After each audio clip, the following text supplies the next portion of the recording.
of my life as a batang kindergarten. Day 42. Araw na yon sa pagdiriwang ng buwan ng wika.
Apat na star.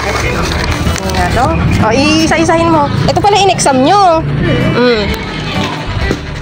Marami nga na. Pirma ng magulang. Kadami nga, no? Tatlo pa yan. Timpla. Timpla? Panis na yan, anak. O, titimpla ako bago. Saging. Mapapali yung kayo. Oh, si ma'am kasi perfect na yung exam. Ano pinag-exam? Ito exam nila, first quarter, perfect siya. Kaya sabi ni ma'am kapag may gift sila. Mami, ayan mami, yung exam namin, ibabalik yan sa may Lunes. Okay. Monday. Wow, perfect pala yung makukuha. Ano mo na yung gift mo? Ibuksan mo na yung apat sila, perfect.